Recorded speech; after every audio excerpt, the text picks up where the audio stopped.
Hi friends, ಎಲ್ಲರೂ ಹೇಗಿದ್ದೀರಾ? ಎಲ್ಲರಿಗೂ ಯುಗಾದಿ ಹಬ್ಬದ ಹಾರ್ದಿಕ ಶುಭಾಶಯಗಳು. ಹ್ಯಾಪಿ ಯುಗಾದಿ. ಇದು ನಿನ್ನೆ ಹಿಂದಿನ ದಿನದಿಂದ ಬ್ಲಾಗ್ನ ಸ್ಟಾರ್ಟ್ ಮಾಡಿದ್ದೆ. ನಾನು ನೈಟು ಏನೇನು ಬೇಕು ಅನ್ನೋದನ್ನೆಲ್ಲ ನಮ್ಮ ಹಸ್ಬೆಂಡ್ ತೊಗೊಂಡು ಬಂದಿದ್ದರು. ಇನ್ನು ಮಿಕ್ಕಿದೆಲ್ಲ ಮನೆಯಲ್ಲೇ ಇತ್ತು. ಸೊ ಹಾಗಾಗಿ ನಾನು ಎಷ್ಟು ಬೇಕೋ ಅಷ್ಟು ಮಾತ್ರ ತರಿಸ್ಕೊಂಡಿದ್ದೆ. ಸೊ ಬೆಳಗ್ಗೆ ಮಾರ್ನಿಂಗಿಂದ ನಾವು ಸ್ಟಾರ್ಟ್ ಮಾಡಿದ್ದೀವಿ. ಸೊ ನಮ್ಮ ಹಸ್ಬೆಂಡ್ ಬಂದ್ಬಿಟ್ಟು ಬಾಗಿಲಿಗೆ ಏನೆಲ್ಲ ತೋರಣ ಕಟ್ಟಬೇಕು ಅದೆಲ್ಲ ಕಟ್ತಾ ಇದ್ದಾರೆ. ನಾನೇನು ತುಂಬ ಗ್ರ್ಯಾಂಡಾಗಿ ಏನು ಮಾಡ್ತಿಲ್ಲ, ಮನೇಲಿ ಸುಮ್ಮನೆ ಸಿಂಪಲ್ಲಾಗಿ ಅಷ್ಟೇ ನಾನು ಮಾಡ್ಕೋತೀನಿ ಅಷ್ಟೇ. ಯಾವಾಗಲೂ ತುಂಬ ಗ್ರ್ಯಾಂಡಾಗಿ ನಾವೇನೋ ಆಚರಣೆ ಏನು ಮಾಡೋದಿಲ್ಲ. ಸೊ ಮಕ್ಕಳಿರೋದ್ರಿಂದ ಮಕ್ಕಳು ಕೂಡ ಇದ್ರ ಬಗ್ಗೆ ಎಲ್ಲ ಗೊತ್ತಾಗಲಿ ಅನ್ನೋ ಉದ್ದೇಶದಿಂದ ಕೂಡ ನಾನು ಇದನ್ನೆಲ್ಲ ಮಾಡಿಸ್ತಾ ಇದ್ದೀನಿ. ಇವತ್ತು ಸಿಂಪಲ್ಲಾಗಿ ನಾನು ಬೇರೆ ಏನೋ ಅಡುಗೆ ಎಲ್ಲ ಸ್ಪೆಷಲಾಗಿ ಅಂತ ಏನಿಲ್ಲ. ಸೊ ಮಾರ್ನಿಂಗೆ ನಾನು ಪೊಂಗಲ್ ಮಾಡಿ ಟಿಫನ್ ತಿಂದ್ವಿ. ಸೊ ಟಿಫನ್ ತಿಂದು ಎಲ್ಲ ರೆಡಿಯಾಗಿ ನಮ್ಮ ಹಸ್ಬೆಂಡ್ ಇವಾಗ ಕೂಡ ಸ್ವಲ್ಪ ಹೆಲ್ಪ್ ಮಾಡ್ತಿದ್ದಾರೆ. ಸೊ ಒಬ್ಬಟ್ಟಿಗೆ ಸ್ವಲ್ಪ ಕೊಬ್ಬರಿ ಎಲ್ಲ ಕಟ್ ಮಾಡಬೇಕಿತ್ತು, ಅದನ್ನೆಲ್ಲ ಅವರು ಕಟ್ ಮಾಡಿಕೊಡ್ತಾ ಇದ್ದಾರೆ. ಸೊ ಹಂಗಾಗಿ ನಾನು ಕೆಲಸ ಸ್ಟಾರ್ಟ್ ಮಾಡಿಕೊಂಡೆ. ಸೊ ಮಧ್ಯಾಹ್ನಕ್ಕೆಲ್ಲ ಪೂಜೆ ಮಾಡಿಬಿಟ್ರೆ ಅಟ್ಲೀಸ್ಟ್ ಸ್ವಲ್ಪ ಮಧ್ಯಾಹ್ನದ ಮೇಲೆ ಸ್ವಲ್ಪ ರೆಸ್ಟ್ ತೊಗೋಬೋದು ಅನ್ನೋ ಉದ್ದೇಶದಿಂದ ಸ್ವಲ್ಪ ಬೇಗನೆ ಎದ್ದು ಎಲ್ಲ ಮಾಡ್ಕೊಂಡಿದ್ದೀವಿ. ಸೊ ಇವಾಗ ನಾನು ಕಡಲೆಕಾಳು ನೆನ್ನೆನೇ ಹುನಿ ಹಾಕಿದ್ದೆ ಅದನ್ನು ನೀರಲ್ಲಿ. ಸೊ ಅದನ್ನು ಇವಾಗ ನಾನು ಕಡಲೆಕಾಳು ಮತ್ತು ಬದನೆಕಾಯಿ ಇದು ಸಾಂಬಾರು ಮಾಡೋಣ ಅಂತೇಳಿ ಮಾಡ್ತಾಯಿದ್ದೀನಿ. ಸೊ ಇದನ್ನು ಫಸ್ಟು ಅದಕ್ಕೆ ಎಷ್ಟು ನೀರು ಬೇಕಾದಷ್ಟು ನೀರು ಹಾಕ್ಬಿಟ್ಟು ನಾನು ಅದನ್ನು ಕುಕ್ಕರಲ್ಲಿ ಬೇಯಲಿಕ್ಕೆ ಇಟ್ಟಿದ್ದೀನಿ. ಇನ್ನೊಂದು ಕಡೆ ನಾನು ಕಡಲೆಬೇಳೆ ಇದೆಲ್ಲ ಒಬ್ಬಟ್ಟಿಗೋಸ್ಕರ ಒಂದು ಸ್ವಲ್ಪ ಅಷ್ಟೇ, ಜಾಸ್ತಿ ಏನು ಮಾಡ್ತಾಯಿಲ್ಲ, ಸ್ವಲ್ಪನೇ ಅಷ್ಟು ಮಾಡ್ತಾಯಿದ್ದೀನಿ. ಸೊ ಅದನ್ನು ಕೂಡ ಕಡಲೆಬೇಳೆಗೆ ಸ್ವಲ್ಪ ಬಿಸಿನೀರನ್ನೇ ಹಾಕಿ ಬೇಗ ಆಗಲಿ ಅಂತ ಅಂದ್ಬಿಟ್ಟು ಬಿಸಿನೀರು ಹಾಕಿ ಅದನ್ನು ಕೂಡ ಬಾಯ್ಲ್ ಮಾಡೋಕ್ಕೆ ಇಟ್ಬಿಟ್ಟಿದ್ದೀನಿ. ಸೊ ಒಂದು ಕಡೆ ಬಾಯ್ಲ್ ಆಗಿ ಬಂದಿದೆ. ಸೊ ಅದು ಕೊಬ್ಬರಿ ಕೂಡ ಮತ್ತು ಎರಡೂ ನಾನು ಇವಾಗ ಮಿಕ್ಸಿನಲ್ಲೇ ಅದನ್ನು ಆಡಿಸ್ಕೊಬಿಡೋಣ ಅಂತೇಳಿ ಫಸ್ಟ್ ಕೊಬ್ಬರಿನ ನಾನು ಫಸ್ಟ್ ಗ್ರೈಂಡ್ ಮಾಡ್ಕೊತಾ ಇದ್ದೀನಿ. ಅದಾದಮೇಲೆ ಕಡಲೆಬೇಳೆ ಇದೆಯಲ್ಲ, ಸೊ ಫಸ್ಟ್ ಕೊಬ್ಬರಿನ ಗ್ರೈಂಡ್ ಮಾಡ್ಕೊಬಿಟ್ರೆ ನಮಗೆ ಅದ್ರದ್ದು ತುರಿ ಎಲ್ಲ ಬಂದ್ಬಿಡುತ್ತೆ. ಇಲ್ಲ ಜೊತೆಗೆ ಹಾಕ್ಬಿಟ್ರೆ ಏನಾಗುತ್ತೆ, ಎಲ್ಲ ಒಂಥರ ಮಿಕ್ಸ್ ಆದಂಗೆ ಆಗಿಬಿಡುತ್ತೆ. ಸೊ ಅದಕ್ಕೆ ಸಪ್ರೇಟಾಗಿ ನಾನು ಮಾಡ್ಕೊಂಡು ಇಟ್ಕೊಂಡಿದ್ದೀನಿ. ಸೊ ಬೆಲ್ಲನೂ ಒಂದು ಕಡೆ ನಾನು ಅದನ್ನು ರೆಡಿ ಮಾಡಿ ಇಟ್ಕೊಂಡಿದ್ದೆ. ಸೊ ಹಂಗಾಗಿ ಅದರಲ್ಲಿ ಏನೂ ಅಂಥ ಡಸ್ಟ್ ಎಲ್ಲ ಏನಿರಲ್ಲ ಬೆಲ್ಲದಲ್ಲಿ. ಸೊ ಹಂಗಾಗಿ ಅದು ಕೂಡ ರೆಡಿ ಮಾಡಿ ಇಟ್ಕೊಂಡು ಒಂದು ಕಡೆ ಅದನ್ನು ಮಾಡ್ಕೊಳ್ಳೋ ಅಷ್ಟೊತ್ತಿಗೆ ಇನ್ನು ನಾನು ಸಾಂಬಾರ್ದಾಯಿತು. ಸೊ ಹಂಗಾಗಿ ಅದನ್ನು ಸ್ವಲ್ಪ ರೆಡಿ ಮಾಡಬೇಡ ಅಂತೇಳಿ ಅದನ್ನು ರೆಡಿ ಮಾಡ್ತಾಯಿದ್ದೀನಿ. ಎಲ್ಲರ ಮನೇಲೂ ಯುಗಾದಿ ಹಬ್ಬ ಅಂತಂದರೆ ಕೆಲವ್ರ ಮನೇಲಿ ತುಂಬ ವಿಶೇಷವಾಗಿ ಕೆಲವು ಅಡುಗೆಗಳನ್ನೆಲ್ಲ ಮಾಡ್ತಾರೆ ಆ್ಯಕ್ಚುಲಿ. ಸೊ ನಾನು ಸಿಂಪಲ್ಲಾಗಿರಲಿ ಅಂತಂದ್ಬಿಟ್ಟು ನಾನು ಇಷ್ಟೇ ಮಾಡ್ತಾಯಿದ್ದೀನಿ. ಏಕೆಂದರೆ ನಮ್ಮ ಜಾಸ್ತಿ ಮಾಡಿದಷ್ಟು ಸುಮ್ಮನೆ ತಿನ್ನೋದಿಲ್ಲ, ಏನಿಲ್ಲ, ಸುಮ್ಮನೆ ವೇಸ್ಟ್ ಮಾಡ್ತಾರೆ. ಸೊ ಹಾಗಾಗಿ ಸಿಂಪಲ್ಲಾಗಿರಲಿ ಈ ವರ್ಷ ಅಂತಂದ್ಬಿಟ್ಟು ನಾನು ಸಿಂಪಲ್ಲಾಗಿ ಮಾಡ್ತೀನಿ. ಬೆಳಗ್ಗೆನೇ ಪೊಂಗಲ್ ಮಾಡಿರೋದ್ರಿಂದ ಮತ್ತು ಏನಾದರೂ ತಿಂಡಿ ಐಟಮ್ಗಳನ್ನ ಮಾಡಿಬಿಟ್ರೆ ಮತ್ತು ಅನ್ನ ಸಾಂಬಾರೆಲ್ಲ ತಿನ್ನಲ್ಲ ಅವರು. ಸೊ ಅದೆಲ್ಲ ಮಿಕ್ಕೋಗ್ಬಿಡುತ್ತೆ. ಸೊ ಹಂಗಾಗಿ ನಾನು ಸಿಂಪಲ್ಲಾಗಿರಲಿ ಅಂತ ಅನ್ನ ಸಾಂಬಾರು ಮತ್ತು ಸ್ವಲ್ಪ ಒಬ್ಬಟ್ಟು ಮಾಡಿಬಿಡೋಣ ಅಂತೇಳಿ ಮಾಡಿದ್ದೆ ಅಷ್ಟೇ, ಬೇರೆ ಏನಿಲ್ಲ. ಸೊ ಇದಕ್ಕೆ ಬಂದ್ಬಿಟ್ಟು ಒಗ್ಗರಣೆ ಎಲ್ಲ ಹಾಕ್ಕೊಂಡು ಇವಾಗ ನಾನು ಬದನೆಕಾಯಿ ಎಲ್ಲ ಕಟ್ ಮಾಡಿ ಇಟ್ಕೊಂಡಿದ್ದೀನಿ ನಾನು. ಸೊ ಬದನೆಕಾಯಿ ಹಾಕಿದ್ರೇ ಒಂದು ಡಿಫ್ರೆಂಟ್ ಟೇಸ್ಟ್ ಕೊಡುತ್ತೆ. ಸೊ ಹಂಗಾಗಿ ಉದ್ದ ಬದನೆಕಾಯಿನ ನಾನು ಕಟ್ ಮಾಡಿ ಇಟ್ಕೊಂಡಿದ್ದೆ.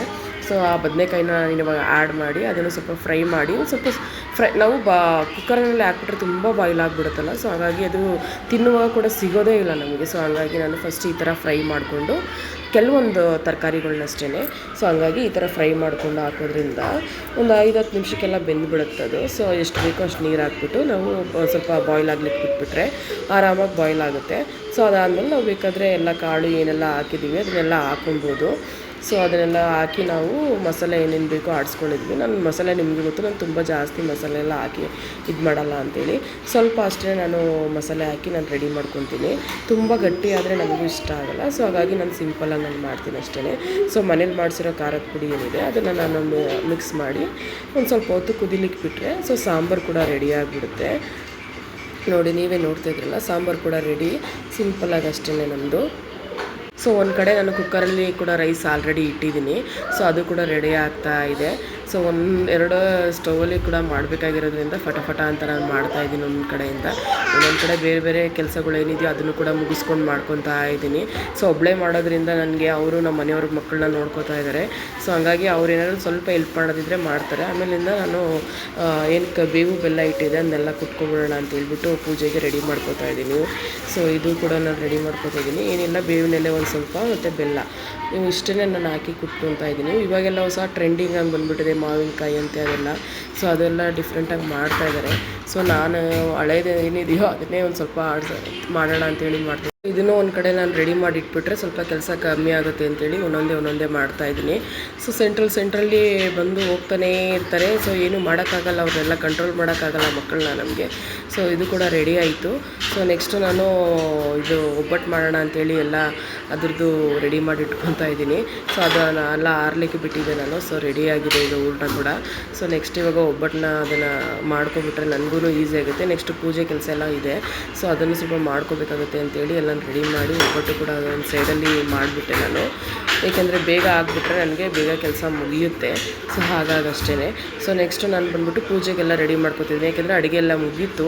ಸೊ ಹಾಗಾಗಿ ನಾನು ಇವಾಗ ಪೂಜೆಗೆ ಏನು ಬೇಕು ಅನ್ನೋದು ನಾನು ಅಷ್ಟೇ ನನ್ನ ದೇವ್ರ ಮನೆಯಲ್ಲಿ ತುಂಬ ಅತಿಯಾಗಿ ಯಾವುದನ್ನು ಕೂಡ ನಾನು ಇಟ್ಟಿಲ್ಲ. ಯಾಕೆಂದರೆ ಮಕ್ಕಳು ಎನಿ ಟೈಮ್ ಹೋಗ್ತಾನೇ ಇರ್ತಾರೆ. ನಾನು ಎಷ್ಟೇ ನಾನು ಕಂಟ್ರೋಲ್ ಮಾಡಿದ್ರು ಅವ್ರು ನನ್ನ ಕೈಯಲ್ಲಿರಲ್ಲ. ಸೊ ಹಾಗಾಗಿ ನಾನು ಸ್ವಲ್ಪ ಎಷ್ಟು ಬೇಕೋ ಅಷ್ಟು ಮಾತ್ರನೇ ನಾನು ದೇವ್ರ ಮನೆಯಲ್ಲಿ ಇಟ್ಕೊಂಡಿದ್ದೀನಿ. ಮುಂಚೆ ಅಂದರೆ ತುಂಬ ಜಾಸ್ತಿ ಇಟ್ಕೊಂಡು ಅದನ್ನು ಮಾಡೋಕ್ಕೆ ತುಂಬ ಟೈಮ್ ಹಿಡಿತಾ ಇತ್ತು. ಸೊ ಸಿಂಪಲ್ಲಾಗಿ ಇವಾಗ ನನಗೆ ಎಷ್ಟು ಬೇಕೋ ಅಷ್ಟು ಸಾಮಾನುಗಳನ್ನ ಮಾತ್ರ ನಾನು ಇಟ್ಕೊಂಡು ನಾನು ಇವಾಗ ರೆಡಿ ಮಾಡ್ಕೊತಾ ಇದ್ದೀನಿ. ಸೊ ಇದೆಲ್ಲ ರೆಡಿ ಮಾಡಿಕೊಂಡು ದೇವ್ರ ಮನೆಯಲ್ಲಿ ಹೋಗಿ ಇಟ್ಬಿಟ್ರೆ ನನಗೆ ಮಕ್ಕಳನ್ನೆಲ್ಲ ಇಟ್ಕೊಂಡು ಇವನ್ನೆಲ್ಲ ಮಾಡೋದು ಅಂದರೆ ಸ್ವಲ್ಪ ಕಷ್ಟನೇ. ಸೊ ಹಂಗಾಗಿ ನಾನು ಸ್ವಲ್ಪ ಹೆಂಗೆಂಗೋ ಮ್ಯಾನೇಜ್ ಮಾಡಿ ಮಾಡ್ಕೊತಾ ಇದ್ದೀನಿ ಅಷ್ಟೇ. ನೋಡಿ, ಇದು ನಮ್ಮ ದೇವ್ರ ಮನೆ. ಇಷ್ಟೇ ಸಿಂಪಲ್ಲಾಗಿ ನಾನು ಅಷ್ಟೇ 1-2-3 ಫೋಟೋಗಳಷ್ಟೇ ಇಟ್ಕೊಂಡು ನಾನು ಮಾಡ್ಕೊತೀನಿ ಅಷ್ಟೇ. ಸೊ ಒಂದು ಸಲ ಬಾಗಿಲಿಗೆಲ್ಲ ನಾನು ಪೂಜೆ ಮಾಡ್ತೀನಿ. ರೆಗ್ಯುಲರಾಗೇನು ಬಾಗಿಲಿಗೆಲ್ಲ ಇದು ಮಾಡಲ್ಲ. ಯಾಕೆಂದರೆ ನನ್ನ ಮಗ ಬಂದ್ಬಿಟ್ಟು ಅರಿಶಿನ ಕುಂಕುಮ ಏನೇ ಇದ್ರೂ ಕೂಡ ಅದನ್ನು ಕೂಡ ಬಿಡಲ್ಲ. ಅದನ್ನು ಕೂಡ ತಿನ್ನೋಕ್ಕೆ ಟ್ರೈ ಮಾಡ್ತಾ ಇರ್ತಾನೆ. ಮುಂಚೆಲ್ಲ ಚಿಕ್ಕ ವಯಸ್ಸಲ್ಲಿ, ಈಗ ಸ್ವಲ್ಪ ಪರವಾಗಿಲ್ಲ ಅಷ್ಟೇ. ಸೊ ಹಾಗಾಗಿ ರೆಗ್ಯುಲರಾಗಿ ನಾನು ಅರಿಶಿನ ಕುಂಕುಮ ಹಾಕಲ್ಲ. ಅಂದರೆ ವಾರಕ್ಕೊಂದ್ಸಲ ಆ ಥರ ಎಲ್ಲ ಮಾಡ್ಕೊತೀನಿ ಅಷ್ಟೇ. ಸೊ ಇವತ್ತು ಅದನ್ನೆಲ್ಲ ಅದು ಕೂಡ ಎಲ್ಲ ಅರಿಶಿನ ಕುಂಕುಮ ಹಾಕಿ ತುಂಬ ದಿನ ಎಲ್ಲ ಆಗಿತ್ತು. ಸೊ ಹಾಗಾಗಿ ನಾನು ಅರಿಶಿನ ಕುಂಕುಮ ಎಲ್ಲ ಹಾಕಿ ಬಾಗಿಲಿಗೆ ರೆಡಿ ಮಾಡಿಕೊಂಡೆ. ಸೊ ಹಾಗೆ ತುಳಸಿ ಕಟ್ಟೆಗೂ ರೆಡಿ ಮಾಡೋಣ ಅಂತೇಳಿ ಬಂದಿದ್ದೀನಿ. ಸೊ ತುಳಸಿ ಕಟ್ಟೆಗಳು ನೋಡಿದ್ರಲ್ಲ, ಸಿಂಪಲಾಗಿ 1-2-3 ಗಿಡಗಳು ಅಷ್ಟೇ ನಾನು ಇಟ್ಕೊಂಡಿದ್ದೀನಿ. ಸೊ ಅದು ಕೂಡ ರೆಡಿ ಮಾಡಿಬಿಟ್ರೆ ನನಗೆ ದೀಪ ಹಚ್ಬಿಡೋಣ ಅಂತೇಳಿ ಎಲ್ಲ ರೆಡಿ ಮಾಡ್ತಾಯಿದ್ದೀನಿ ಅಷ್ಟೇ. ಆಲ್ರೆಡಿ ಸ್ವಲ್ಪ ಲೇಟ್ ಆಗಿಬಿಟ್ಟಿದೆ. ಹಂಗಾಗಿ ನಾನು ಒಬ್ಬಳೇ ಮಾಡ್ತಿರೋದ್ರಿಂದ ಎಲ್ಲ ಲೇಟ್ ಆಗಿಬಿಡುತ್ತೆ. ಸೊ ಇವಾಗ ದೀಪ ಹಚ್ಚೋಣ ಅಂತೇಳಿ ದೀಪ ಹಚ್ತಾ ಇದ್ದೀನಿ ದೇವರಿಗೆ. ನೋಡಿ, ನಮ್ಮದು ಸಿಂಪಲ್ ದೇವ್ರ ಮನೆ ಅಷ್ಟೇ, ತುಂಬ ಗ್ರ್ಯಾಂಡಾಗಿ ನಾನೇನು ಇಟ್ಕೊಂಡಿಲ್ಲ. ಸೊ ನಮ್ಮ ಸಿಂಪಲ್ಲಾಗಿ ನಾನು ಮಾಡ್ತಿರೋದು. ಸೊ ಹಂಗಾಗಿ ಇಷ್ಟೇ ಫ್ರೆಂಡ್ಸ್, ನಾನು ದೇವ್ರ ಮುಂದೆ ಏನು ಬೇಕೋ ಅದನ್ನು ಮಾತ್ರ ಇಟ್ಟು ನಾನು ಪೂಜೆ ಮಾಡಲಿಕ್ಕೆ ರೆಡಿ ಮಾಡ್ಕೊಂಡಿದ್ದೀನಿ. ನಿಮ್ಮ ಮನೇಲೆಲ್ಲ ಯಾವ ರೀತಿ ತುಂಬ ಚೆನ್ನಾಗಿ ಕೆಲವ್ರ ಮನೆಯಲ್ಲೆಲ್ಲ ತುಂಬ ಅಲಂಕಾರ ಎಲ್ಲ ಮಾಡಿಕೊಂಡು ಸ್ವಲ್ಪ ಗ್ರ್ಯಾಂಡಾಗಿ ಮಾಡಿರ್ತಾರೆ. ಸೊ ನಮಗೆ ಹೆಂಗೆ ಬೇಕೋ ಹಂಗೆ ನಮ್ಮ ಒಂದು ಪರಿಸ್ಥಿತಿಗೆ ಇಲ್ಲ ಸಂದರ್ಭಕ್ಕೆ ಇರ್ಬೋದು, ಇಲ್ಲ ನಮ್ಮ ವಾಸ್ತವಕ್ಕೆ ತಕ್ಕಂಗೆ ನಾವು ಯಾವ ರೀತಿ ಮಾಡ್ಕೊಬೋದು ಅನ್ನೋದನ್ನು ಅಷ್ಟೇ ನಾನು ಮಾಡ್ಕೊತೀನಿ ಅಷ್ಟೇ. ಬೇರೆಯವ್ರನ್ನ ನೋಡಿ ನಾವು ಮಾಡೋದಕ್ಕಿಂತ ನಮಗೆ ಎಷ್ಟು ಬೇಕೋ ಅಷ್ಟೇ ನಾನು ಮಾಡಲಿಕ್ಕೆ ಸಾಧ್ಯ. ಸೊ ಅವರೇನೋ ಮಾಡಿದ್ದಾರೆ ಅಂತೇಳಿ ನಾನೇನೋ ಮಾಡಲಿಕ್ಕೆ ಹೋಗೋಕ್ಕಾಗಲ್ಲ. ಸೊ ಹಾಗಾಗಿ ನನ್ನ ಮನಸ್ಸಿಗೆ ಹೆಂಗೆ ತೃಪ್ತಿ ಸಿಗುತ್ತೋ ನಾನು ಅಷ್ಟೇ ನಾನು ಮಾಡ್ತೀನಿ ಹೊರತು ಬೇರೆಯವ್ರನ್ನ ಇದು ಮಾಡಿ ನಾನು ಮಾಡೋಕ್ಕಲ್ಲ. ಸೊ ಹಾಗಾಗಿ ನಾನು ರೆಗ್ಯುಲರಾಗಿ ಯಾವಾಗಲೂ ಪೂಜೆ ಮಾಡೋದ್ರಿಂದ ನನಗೆ ಹಬ್ಬದ ದಿನವೇ ಒಂದು ಹೊಸದಾಗಿ ಪೂಜೆ ಮಾಡಬೇಕು ಅಂತ ನನಗೇನು ಅನಿಸೋದಿಲ್ಲ. ಸೊ ಹಾಗಾಗಿ ನಾನು ವಾರದಲ್ಲಿ 2 ದಿನ ಬಿಟ್ಟರೆ ನಾನು ಎಲ್ಲ ದಿನವೂ ನಾನು ಪೂಜೆ ಮಾಡ್ತಾನೇ ಇರ್ತೀನಿ. ಸೊ ಹಾಗಾಗಿ ನನಗೇನು ಇದು ಹೊಸದೇನು ಅಂತ ಅನಿಸಲ್ಲ. ಸೊ ಏನು ಒಬ್ಬಟ್ಟೆಲ್ಲ ರೆಡಿ ಮಾಡ್ಕೊಂಡಿದ್ದೆ ಅದನ್ನೆಲ್ಲ ದೇವ್ರಿಗಿಟ್ಟು, ಮತ್ತು ತೆಂಗಿನಕಾಯಿ, ಬಾಳೆಹಣ್ಣು, ಮತ್ತು ಏನೇನು ಬೇಕು ಮಾವಿನ ಹಣ್ಣು, ಸೊ ಎಲ್ಲ ಇಟ್ಟು ದೇವರಿಗೆ ನಾನು ನಮಸ್ಕರಿಸಿ ಅದನ್ನು ಪೂಜೆ ಮಾಡಿಟ್ಟಿದ್ದೀನಿ ಅಷ್ಟೇ. ಸೊ ನಿಮ್ಮ ಮನೆಗಳೆಲ್ಲ ಯಾವ ರೀತಿ ಮಾಡಿದ್ದೀರ ಅನ್ನೋದನ್ನು ಕಮೆಂಟ್ ಮೂಲಕ ತಿಳಿಸಿ. ಸೊ ಹಂಗೆ ಮತ್ತು ಬಾಗಿಲಿಗೆಲ್ಲ ನಮಸ್ಕಾರ ಮಾಡಿಕೊಂಡು ನಾನು, ಕೆಲವರೆಲ್ಲ ಬಾಗಿಲಿಗೆಲ್ಲ ನಮಸ್ಕಾರ ಮಾಡ್ತಾರೆ. ಈ ಒಂದು ಕಾಲದಲ್ಲಿ ಏನದು ಕೆಲವರಿಗೆ ಗೊತ್ತೇ ಇಲ್ಲ. ಅಂದರೆ ನಮ್ಮ ಒಂದು ಸಂಪ್ರದಾಯನ ನಾವು ಬಿಡಬಾರ್ದಲ್ಲ. ಸೊ ಹಂಗಾಗಿ ನಮ್ಮದು ನಾವು ಮಾಡ್ತಾನೆ ಇರ್ತೀವಿ. ಹಂಗಾಗಿ ಮತ್ತು ನನ್ನ ಮಕ್ಕಳೆಲ್ಲ ಪೂಜೆಗೆ ಬಂದು ಅವರು ಕೂಡ ಯಾವಾಗಲೂ ಅಷ್ಟೇ, ನಾವೇನು ಫೋರ್ಸಬಲಿ ನಾವೇನು ಕರ್ಕೊಬಂದು ಮಕ್ಕಳನ್ನ ನಿಲ್ಲಿಸಲ್ಲ. ಸೊ ಅವ್ರ ಇಂಟ್ರೆಸ್ಟ್ ತೊಗೊಂಡು ಅವರು ಮಾಡೋ ಅಂಥದ್ದು ನಮ್ಮ ಮನೇಲಿ ಯಾವಾಗಲೂ ಅಷ್ಟೇ. ಸೊ ನೆಕ್ಸ್ಟ್ ಇವಾಗ ಏನು ಬೇವು ಬೆಲ್ಲ ಮತ್ತು ತೀರ್ಥ ಇತ್ತು ಅದನ್ನು ನಾವು ತೊಗೊಳ್ಳೋಣ ಅಂತೇಳ್ಬಿಟ್ಟು ಮಕ್ಕಳನ್ನ ಕರೆದ್ವಿ. ಅವ್ರು ನಮಗೆ ಬೇಡ ಅಂತಂತಂದರು. ಸೊ ಹಂಗಾಗಿ ನಾವೇ ಇಬ್ಬರೇ ತೊಗೋತಾ ಇದ್ದೀವಿ ಅಷ್ಟೇ. ಹಂಗೂ ನಮ್ಮ ಮನೆಯವ್ರಿಗಿದೆಲ್ಲ ಅವ್ರಿಗೂ ಅಭ್ಯಾಸ ಇಲ್ಲ. ಸೊ ಹಂಗಾಗಿ ಅವರು ನೋಡಿ ನಾನು ತಿಂದಾದ್ಮೇಲೆ ತಿಂತಾಯಿದ್ದಾರೆ. ಸರಿ ಓಕೆ ಅಂತಂದ್ಬಿಟ್ಟು ತಿಂತಾಯಿದ್ದಾರೆ. ಲೈಫಲ್ಲಿ ಒನ್ ಟೈಮ್ ಅಲ್ವಾ ಸಿಹಿ ಕಹಿಯನ್ನು ತಿನ್ನೋದು, ಬೇರೆ ಏನು ದಿನ ಏನು ತಿನ್ನಲ್ವಲ್ಲ, ಬದುಕಲ್ಲಿ ಬರೋವಂಥದ್ದೇನೆ ಎಲ್ಲನೂ ಕೂಡ. ಸೊ ಹಾಗೆಯೇ. ಸೊ ನೆಕ್ಸ್ಟ್ ನಾನು ನೋಡಿ ಸಿಂಪಲ್ಲಾಗಿ ರೈಸ್ ಮತ್ತು ಸಾಂಬಾರು ಮತ್ತು ಒಬ್ಬಟ್ಟು ಮಾಡಿದ್ದದು ಅಷ್ಟೇ. ಸೊ ಹೆಸರುಬೇಳೆ ಮಾಡೋಣ ಅಂದ್ಕೊಂಡೆ. ನಮ್ಮ ಮನೇಲಿ ಕೆಲವರು ಇಷ್ಟಪಡೋದಿಲ್ಲ ಹೆಸರುಬೇಳೆನ, ನನಗೆ ತುಂಬ ಇಷ್ಟ ಆಗುತ್ತೆ. ಸೊ ಆಮೇಲೆ ನಿಧಾನಕ್ಕೆ ಮಾಡ್ಕೊಳ್ಳೋಣ ಅಂತೇಳ್ಬಿಟ್ಟು ಇವಾಗೆಲ್ಲ ತುಂಬ ಲೇಟ್ ಆಗಿಬಿಟ್ಟಿತ್ತು. ಮಕ್ಕಳೆಲ್ಲ ಹೊಟ್ಟೆ ಹಸ್ವು ಅಂತಂತಿರೋದ್ರಿಂದ ನಾನು ಸರಿ ಆಮೇಲೆ ನಿಧಾನಕ್ಕೆ ಮಾಡ್ಕೊಳ್ಳೋಣ ಅಂತೇಳಿ ನಾನು ಅವರಿಗೆ ಬಡಿಸ್ಕೊಡ್ತಾಯಿದ್ದೀನಿ. ಸೊ ಎಲ್ಲ ಕುತ್ಕೊಂಡು ಒಟ್ಟಿಗೆ ಊಟ ಮಾಡ್ತಾಯಿದ್ದೀವಿ ಅಷ್ಟೇ. ಇವತ್ತಿಂದು ಸಿಂಪಲ್ ಆಗಿ ಲಂಚ್ನ ಅಷ್ಟೇ ಇವತ್ತು ಫ್ರೆಂಡ್ಸ್. ಯುಗಾದಿ ಹಬ್ಬದ ಸ್ಪೆಷಲ್ ಇಷ್ಟೇ ನಾವು ಮಾಡಿರೋದು. ಇಷ್ಟೇ ಫ್ರೆಂಡ್ಸ್, ಯುಗಾದಿ ನಮ್ಮ ಮನೇಲಿ ಸ್ಪೆಷಲ್ ಊಟ. ಎಲ್ಲರೂ ಕೂಡ ಚೆನ್ನಾಗಿ ಊಟ ಮಾಡಿ ಆರೋಗ್ಯ ಕಾಪಾಡಿಕೊಂಡು ನಾವು ಕೂಡ ಎಲ್ಲರೂ ಕೂಡ ಜೀವನದಲ್ಲಿ ನೆಮ್ಮದಿಯಾಗಿರಲಿಕ್ಕೆ ಸಾಧ್ಯ ಇಲ್ಲ.